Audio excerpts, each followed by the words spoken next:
Good morning, everyone. Welcome to Living Well Church. We're off to a rushing start. All right. Today's lesson is going to be rebelling against God's plan. Of course, that doesn't apply to any of us in here.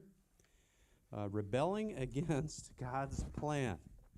It's going to be Numbers chapter 13 to start with. Numbers chapter 13. All right, let's go ahead and pray and we'll get started. Our beloved Father in heaven, thank you once again for everything you're doing for us, all that you've done, all that you're going to do. So, Lord, we know you're faithful and you're going to help us as we look at this today. Please minister to each one of us. We all have our own things going on in our lives. Please help us to kind of set that aside for a moment, just to settle in here, get into proper perspective. Yep, just let us settle in. Let the rush fade away. And then let us really be open and receptive to anything you want to teach us here today. So please reveal yourself to us. In Jesus' name, amen. All right. Yeah, it says reviews can be helpful when making all kinds of decisions. I'm sure you've done that. Look it up online to see what the reviews look like. And you can have a lot of people that had great reviews, and you can have that one guy that for some reason it was just a disaster. So reviews can be helpful. It says, how much time do you spend reading reviews before you buy something? Or do you even do reviews? Do you just go get it? Do you guys spend any time doing reviews before you do something? I see some nods.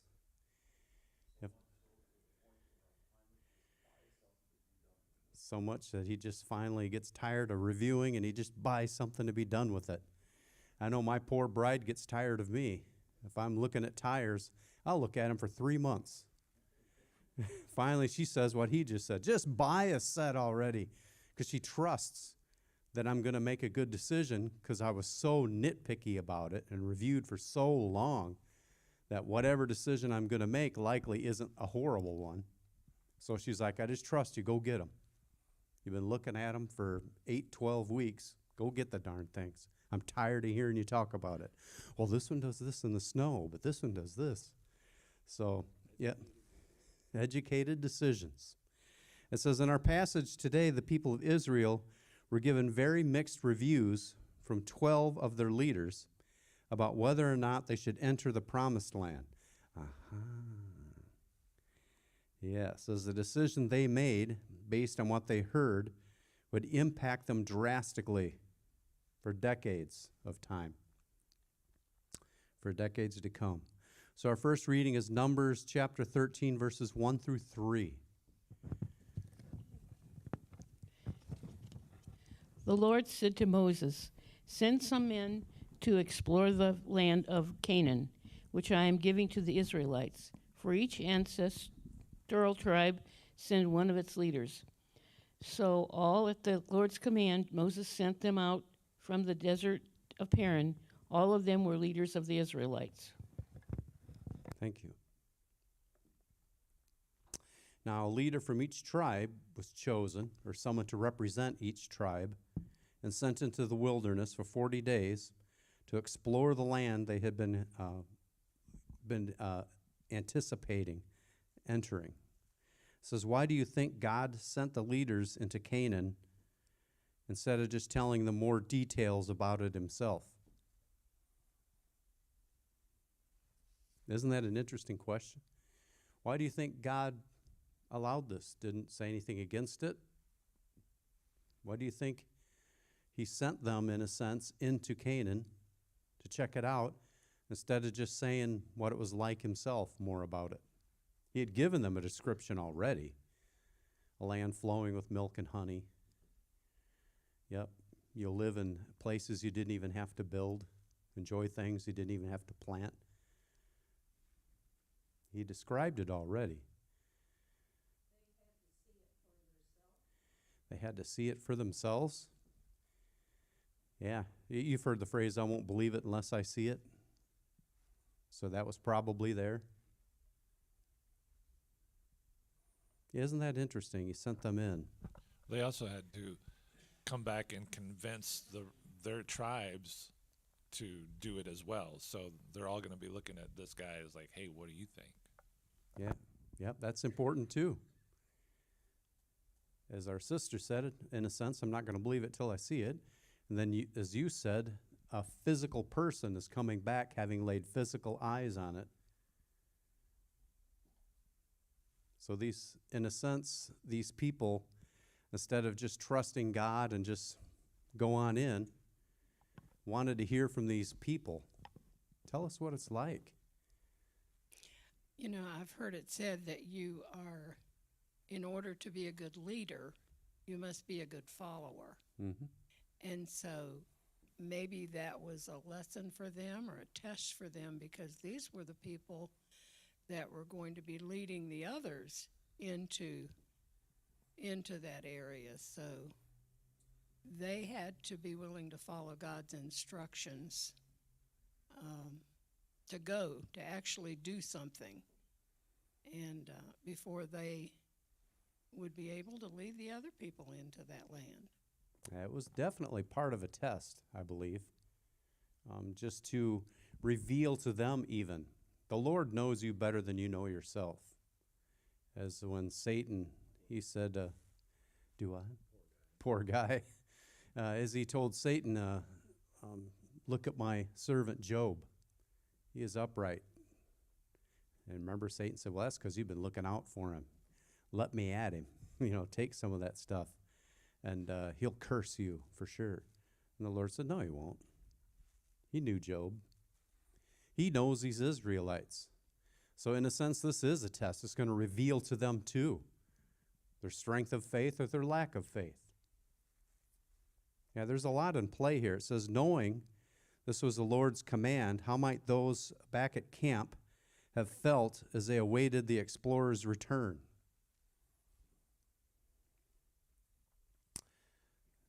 Yeah, excited. They're anticipating. They have hope. All right, let's get into our next reading. Numbers chapter 13, verses 26 through 33. Marcus, looks like he had it. They came back to Moses and Aaron and the whole Israelite community at Kadesh in the desert of Paran. There they reported to them and to the whole assembly and showed them the fruit of the land. They gave Moses this account. We went into the land to which you sent us, and it does flow with milk and honey. Here is its fruit. But the people who live there are powerful, and the cities are fortified and very large. We even saw descendants of Anak there. The Amalekites live in the Negev, the Hittites, the Jebusites, the Amorites live in the hill country, and the Canaanites live near the sea and along the Jordan. Then Caleb silenced the people. In,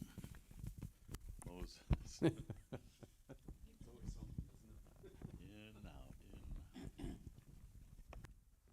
Must be the bat trees. Battery.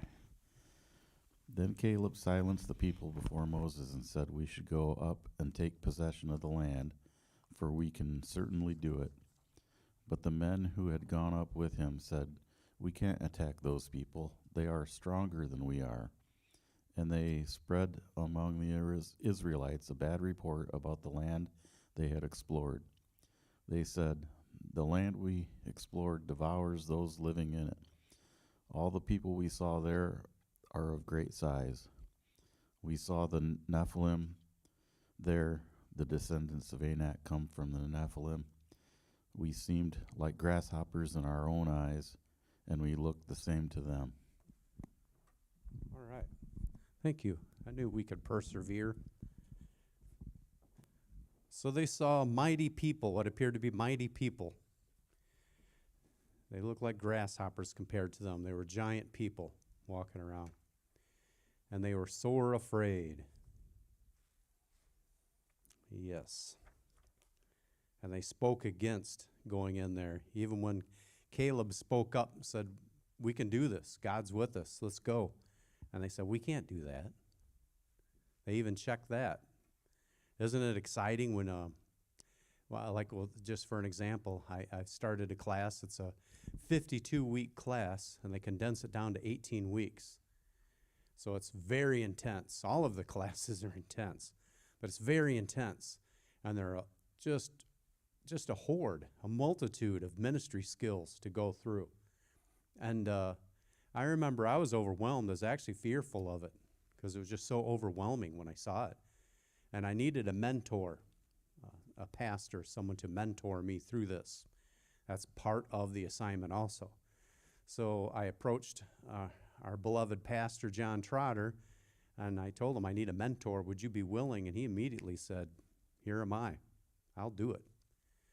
And when I expressed my fear to him, true to his form with a steady hand, he just said, it's going to be okay. We'll get through this. But we need to start. Let's do it. So it's the same thing here. When Caleb spoke up, the other ones should have taken, in a sense, refuge in that, encouragement from that, and said, you're right.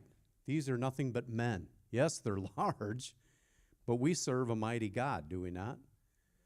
A God who is able. Even as the three were thrown into the fiery furnace, they said, even if he didn't save us, he is able. Well, he had promised them this land. How was he not going to deliver it? They were not really thinking clearly, as it were. They were just thinking fearfully, carnally, in their own strength. Abraham, when he took Isaac up the mountainside, he didn't understand God's command to slay his son, but he had told him, through your seed, and he knew this was the one.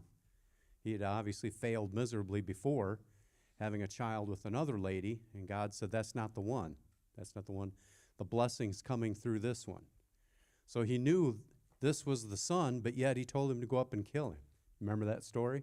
I'm paraphrasing everything. He didn't understand, but he took God at his word. He thought maybe he would resurrect him. Scholars talk about that, what might have been going through his mind as he was going up there. How can this be? These Israelites should have been the same way. Father Abraham, they should have followed his example. I don't know, but he said he's going to deliver it to us. So something's going to happen to those guys. Whether it's a natural disaster, God just comes in, wipes them out. He empowers us, and we go in and wipe them out. But he promised that land to us, and we cannot coexist with them. But they didn't get that far, did they, in their logic? They just stopped with their carnal selves and said, we can't do this. We look like grasshoppers. So it says the leaders wasted no time and jumped right in to the report about the current land and its inhabitants. So it says the 12 leaders were on the same journey but came to very different conclusions. Isn't that something? All 12 went there. 10 came up with a conclusion, but 2 came up with a very different conclusion, didn't they? They came up with very different conclusions about entering the land. And of course, you know how the 10 reacted, fearfully. And we also know how the other 2 reacted, Jacob and Caleb. Now, of course, we know the end result of that, too. Out of those 12, the only 2 that entered the land when it was time to do so were the 2 that said, God will protect us, God will provide. The other ones perished in the desert. It says, but the men who had gone up with him said, we can't attack these people. They are stronger than we are. And it says and as a spread among the Israelites, a great fear arose within them. So it says, what do you think the people anticipated facing in the land? If they crossed over right then, what do you think they anticipated? Certain death. Yeah, I don't know what's going to happen, but it ain't good. Yeah, certain death, peril. It says, why do you think they were so convinced of such a negative outcome? Well, it says, fear paired with forgetting what God has already done, what God has promised you. Jesus said, I will be with you even to the very end of the age. Did he say he was going to even step away for a moment? No, he didn't say that. He'd be with you So they're forgetting the promises of God, forgetting what God had already done for them and how he'd helped them and even overcame obstacles for them, things they couldn't even do for themselves, he took care of. It says, why might their gloomy outlook be considered ironic? Why do you think it's kind of ironic, their gloomy outlook?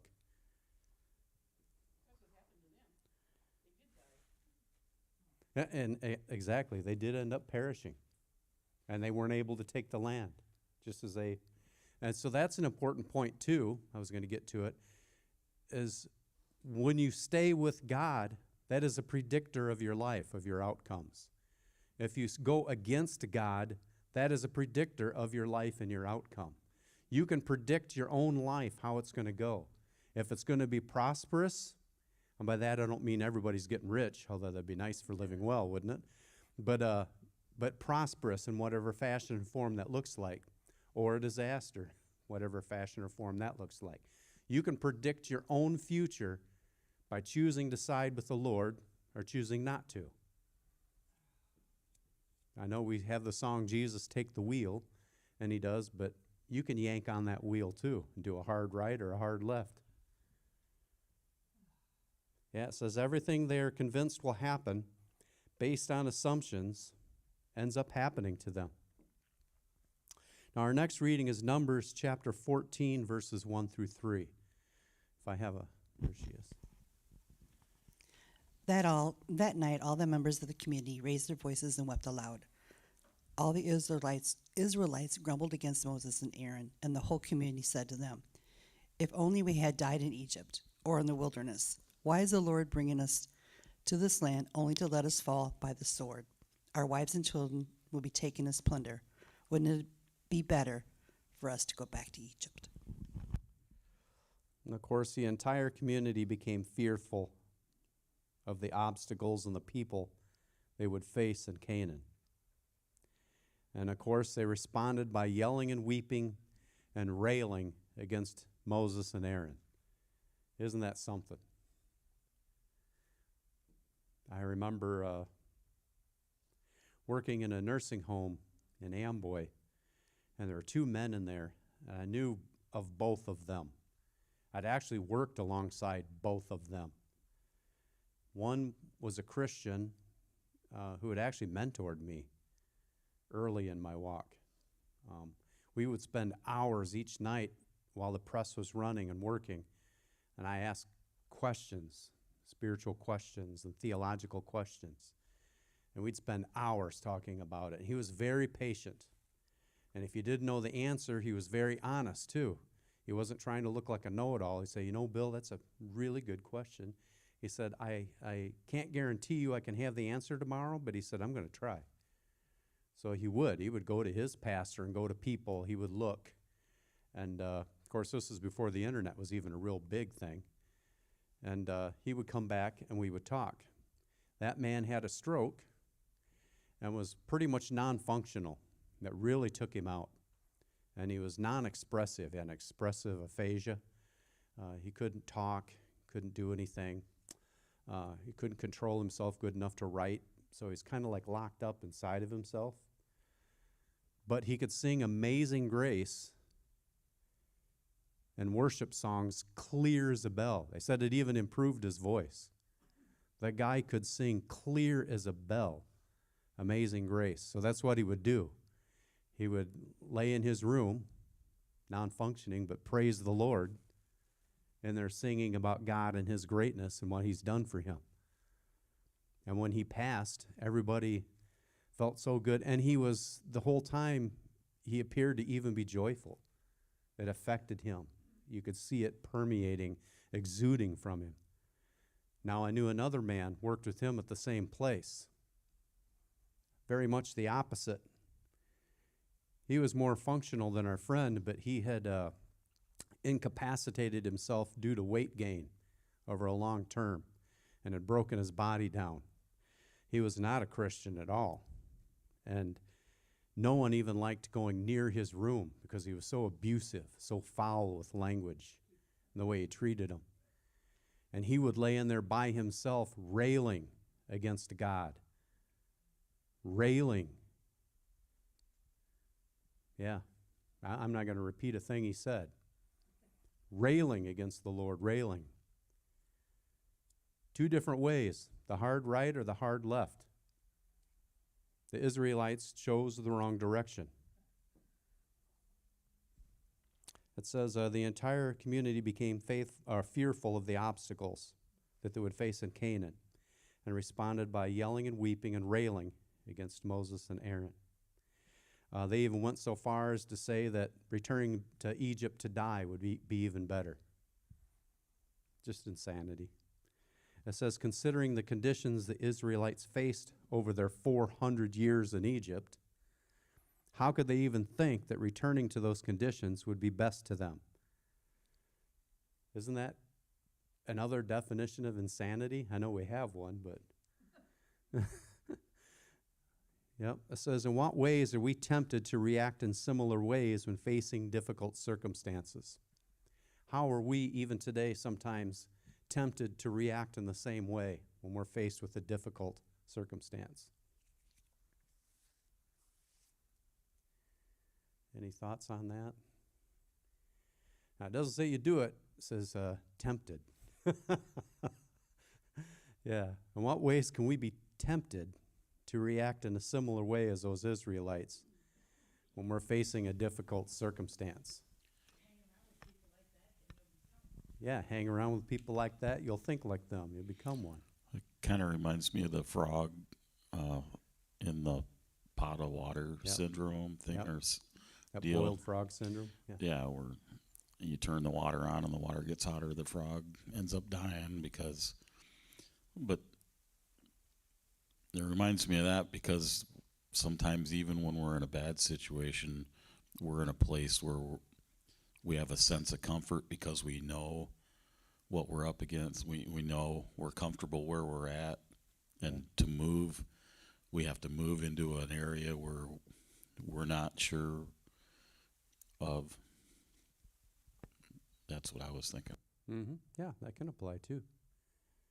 Yep, they'll accept the devil they know instead of a possible promise of release over there. But it's unpredictable and they're afraid, so they'll just live with the devil they know.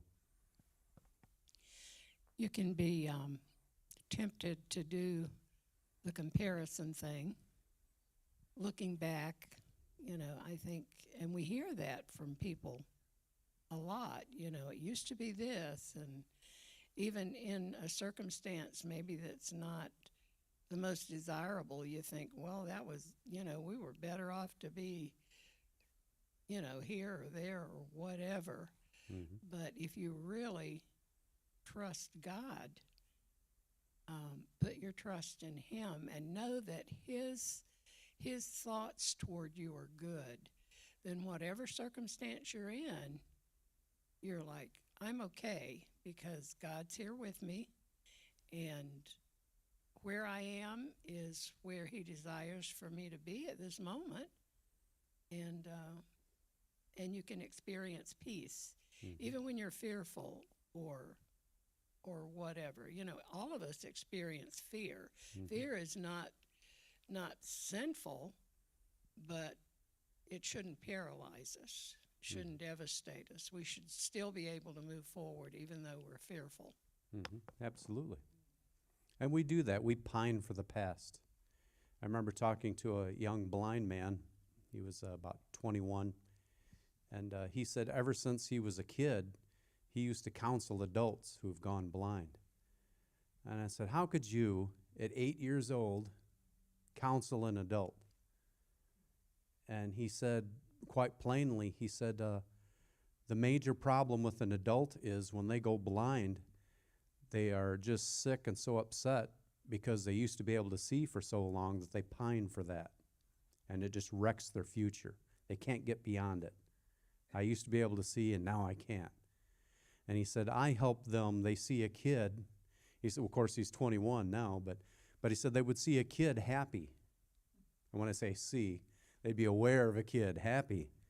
And that was full of life, full of love, full of hope. And that would then turn their anguish Like, well, if this little kid can do it, because he had been blind since he was early on, I want to say like 3 or 4. He said he had a few memories of being able to see. But due to a pathology, his sight was taken when he was like 3 or 4 years old. So he said he can kind of remember seeing birds and seeing trees and nature. But he says even then it's become, when I met him at 21, it was become almost such a distant memory that he's like, I'm not sure now. He thinks back and he's like, I'm pretty sure. But the point is, as adults especially, but when we lose something, we pine. We sit there and pore over it. We won't let it go. And as our sister said, the Lord has you in his hand. You can be happy even in this situation, content, and can live life to the fullest. That's what he wants for you. So he can deal with anything that besets you and help you be happy and move forward if you will get past yourself. You will block yourself from it. You need to get past yourself. So the Israelites evidently couldn't do that, couldn't get past themselves, their fear. Now our last one is Numbers 14, verses 26 through 30. If I have a volunteer.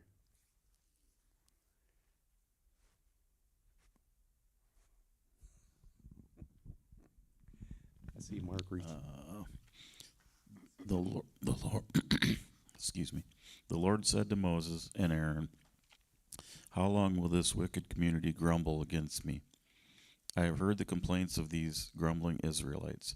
So tell them, as surely as I lived, declares the Lord, I will do to you the very thing I heard you say.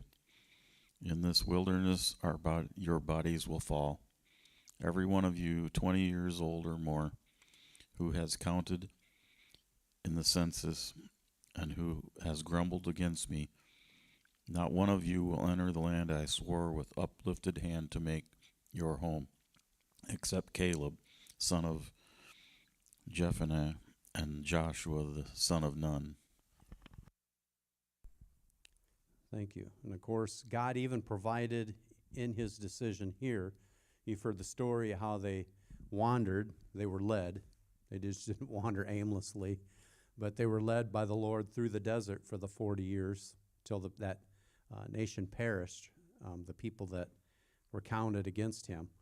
But you've heard how their shoes didn't wear out, how they were still fed and taken care of. So God takes care of you, bottom line. Just follow him and do his will. Now it says, why do you think the people of Israel were punished? Because they weren't following in his orders. That's, it in a nutshell. So what's the big deal about that?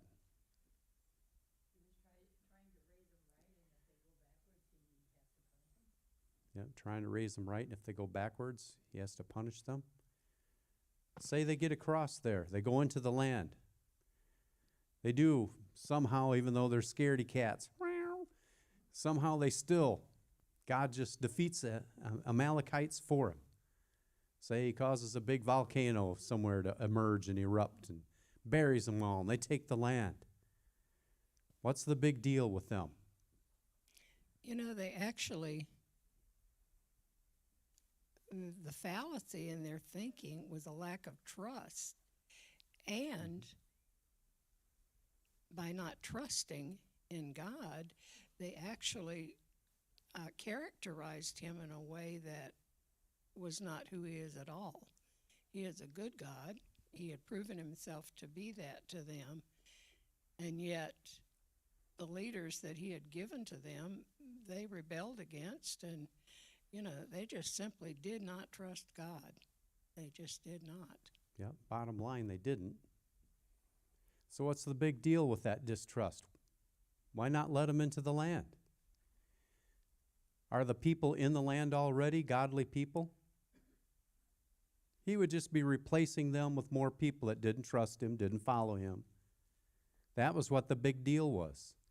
They would go occupy this land flowing with milk and honey, take it, I would say take advantage of, but be the benefactor, benefit from that which they didn't plant and build and everything that he promised them. And he would still have people in the land that didn't trust him and wouldn't follow him. He already had that. It's like taking a tire that's blown on your car and putting another faulty tire on it. You don't do that, do you? These people could not go into the promised land. Bottom line. He would just have more of the same. So that sounds harsh, but it's the truth. You said we can, in a different kind of way, predict our own future. Mm-hmm. And that's what they did, Mm-hmm. actually. Exactly. Yeah. They laid the groundwork for a future for them that was less than what God wanted for them. Yeah, absolutely. And that's sad. Yep. And you need to keep that in mind. We all have different callings, and we all are to be obedient and following the Lord. But if I use the example of pastor, since that's a familiar one to people, there is heavy accountability. A lot of questions, meeting people, going in front of ministry boards. And again, everybody there has laser eyes. They're all looking right through you. Because of this very same thing, you cannot be allowed to do certain things, not following God and being obedient. That's what this is about, following God and being obedient. Blessings will come, or as we said, you're making your own decisions, you're predicting your own future. If you are not obedient, do not follow God. As our sister said, you're going to get less than to start with, at best. And you certainly won't see the blessings that God has in store, just waiting for you. Be like a parent or a caregiver going out and getting all these gifts, and they're in a room just waiting for you to be obedient in different areas, to do what you're supposed to do. They're just waiting for you. Yep. Of course, the next 40 years, they wandered because they couldn't defeat who God would have defeated for them. It's just senseless. And your life is the same way. God can defeat the obstacles. Just put your trust in Him. He is able. All right, we'll end there today. Yeah. It says the people chose to water and seed grumbling. They chose to nourish that, grumbling, instead of nourish their tender faith in the Lord. It asks, what daily habits do you have right now? Or what could you form to help you remain faithful and trusting in God? So this week, kind of take an assessment. What habits do you have right now that help with this? Remaining trusting in God and faithful in God. And if you find yourself, when you do this little bit of thought about it, if you find yourself coming up short or wanting, what habits could you develop? What line of thinking? So that week, this week, that's your assignment. Faithfulness and trusting in God. What habits can you practice to help that? Any other thoughts? All right, let's go ahead and close in prayer. Oh, our beloved God, thank you for this message today, that we can predict our own lives, how it's going to end up, our lifestyle, our destiny, even our legacy as a person who followed you and trusted you, or someone who suffered and failed because we didn't trust you.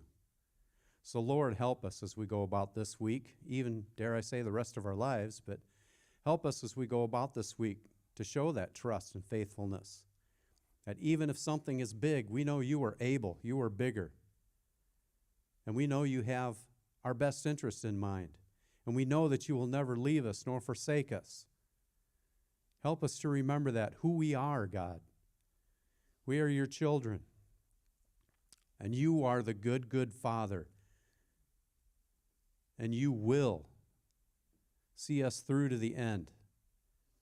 So when we get there, Lord, and stand in front of you with your ultimate laser eyes that can see through everything, every thought, every motive, every deed, every action, every inaction, that you say to us, well done, thou good and faithful servant. That's what we want to hear. Coming from you would be so unbelievably satisfying. So thank you for everything you're doing.